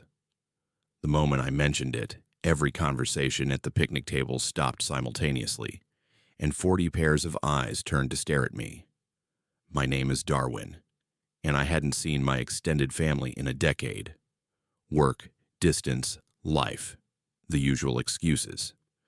But when the invitation came for the Henderson family reunion in Lovell, Wyoming, I felt guilty enough to make the trip. My parents had passed years ago, but aunts, uncles, cousins, they were still out there, supposedly missing me. The reunion was held at Riverside Park, a sprawling green space with picnic pavilions and a view of the Bighorn River. I arrived on a Saturday morning in late August, the kind of day where the sun feels personal and the sky stretches forever. Cars filled the lot, license plates from Montana, Colorado, Nebraska. The Hendersons always traveled for these things. I parked and walked toward the pavilion carrying a store-bought pie because I'd forgotten to bake. The smell of burgers hit me first, then the sound of laughter, children playing, someone strumming a guitar. Normal. Warm. Exactly what a family reunion should be. Then I saw them. My uncle stood by the grill, spatula in hand, wearing the exact same flannel shirt he'd worn 10 years ago. My aunt sat at a picnic table, same haircut, same glasses, same floral sundress. My cousin, the one who'd been 25 last time, looked 25 now. I told myself I was misremembering. 10 years changes people, but maybe not that much. Maybe they'd aged well, maybe I was projecting. But then I saw my grandmother. She'd been 83 at the last reunion. She should be 93 now, if she was even still alive. Yet there she sat, same age, same posture, same knitting in her lap. "Darwin," my uncle waved, grinning. "Been too long. Come get a burger." I walked over slowly, studying faces. 40 people, maybe more. Not one of them looked different. Not a single gray hair where there shouldn't be one. Not a wrinkle, not a sag, not a sign of time passing. "You look great," I said carefully to my aunt as she hugged me. "So do you. 10 years, can you believe it?" "Yeah, 10 years. You haven't changed a bit." She laughed. "Oh, you're sweet. Come sit, we saved you a spot. I sat at the main table, surrounded by cousins. They asked about my job, my apartment, whether I was seeing anyone. Standard questions. But their voices had a rehearsed quality, like actors reading lines they'd memorized. Lunch was served: burgers, potato salad, coleslaw, pie. Everyone ate with synchronized precision, bites at the same intervals. Drinks lifted at the same moments. When my uncle told a joke, everyone laughed at the exact same beat. I pulled out my phone under the table and checked the invitation email. August 12th, 2025. The last reunion had been August 14th, 2015. The dates were right. 10 years had definitely passed. So why hadn't they aged? After lunch, people started showing photos. My grandmother pulled out her wallet, showing pictures of her late husband. My aunt showed photos of her kids. My cousin showed pictures from a camping trip. That's when I noticed it. They were all showing the same photograph. Not similar, identical. A picture of the entire family standing in front of this exact pavilion, everyone arranged in rows, everyone smiling. The photo was old, faded, probably taken 20 years ago, but every wallet contained the exact same copy. That's a nice picture, I said, pointing to my grandmother's wallet. When was that taken? Oh, years ago. We all have copies. It's tradition. Can I see? She handed it over. I studied it carefully. 40 people in the photo. The pavilion in the background. The river visible beyond. And in the front row, second from the left, I was in the photo, but I'd never seen this picture before. I didn't remember this being taken. And I looked exactly like I look now. Same age, same clothes, same expression. My hand started shaking. When was this taken? I told you, years ago. How many years? She smiled, but it didn't reach her eyes. Does it matter? I stood up abruptly. I need to use the restroom. The park's bathroom was a small brick building 50 yards from the pavilion. I walked quickly, trying not to run. Inside, I splashed water on my face, stared at my reflection in the grimy mirror. This was insane. Photos don't work like that. People don't stay the same age for 10 years. Families don't carry identical pictures. When I came out, my uncle was waiting by the door. You okay? He asked. Fine. Just needed a minute. You seem nervous. I'm not nervous. You noticed, didn't you? He stepped closer.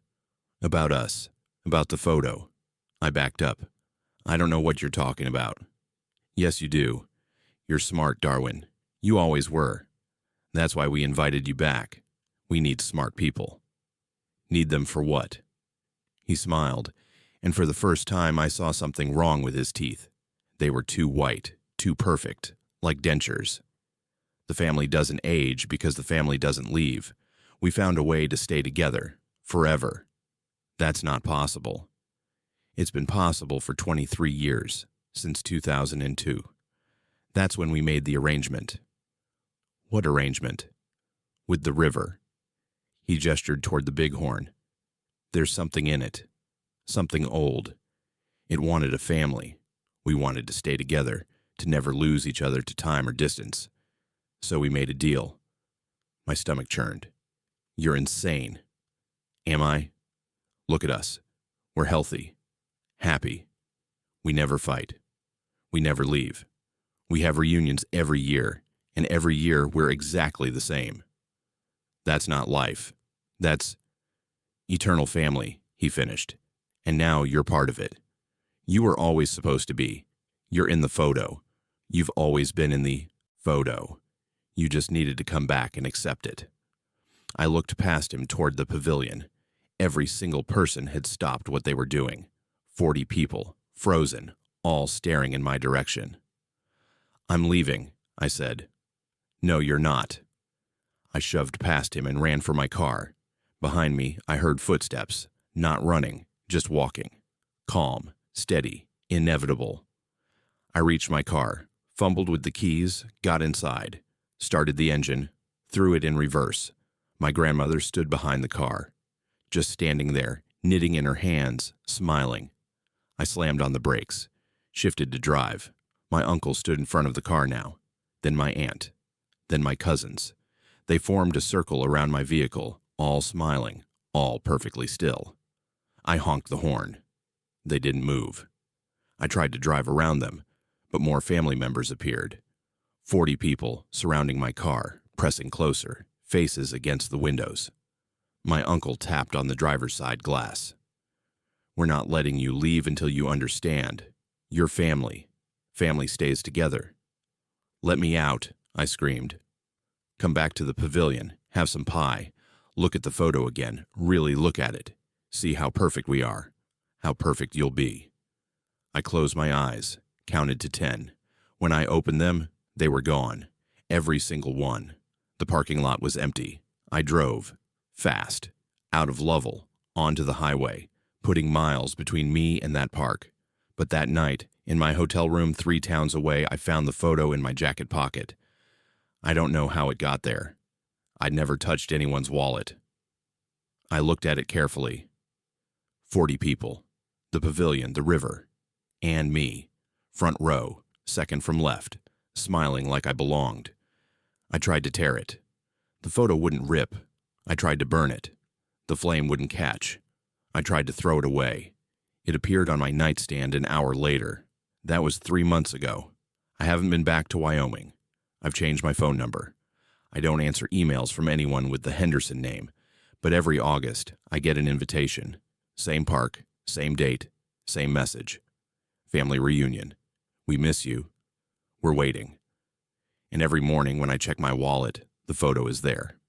40 people who don't age. 40 people who won't let me go. Last week, I noticed something new in the photo. In the background, barely visible, there's text on the pavilion wall. I enhanced it on my computer. It says, Henderson Family Reunion 2026. Next year. The year I haven't attended yet. I'm in a photo from the future, and I think that means I'm going back. Not because I want to, but because the photo says I will. And the photo is never wrong. If you see your family members looking too perfect, too unchanged, too synchronized, ask questions. Look at their photos. See if you're in pictures you don't remember taking. 'Cause some families don't just grow, they trap. And once you're in the photo, you're family forever. If you enjoyed this story, please subscribe to my YouTube channel Hauntededfears for more spine-chilling horror stories like this. Every week, I bring you terrifying true tales and supernatural encounters that will keep you up at night. Hit that subscribe button, turn on notifications, and join our community of horror fans. Your support means everything. Stay scared, stay safe, and I'll see you in the next story on Hauntededfears.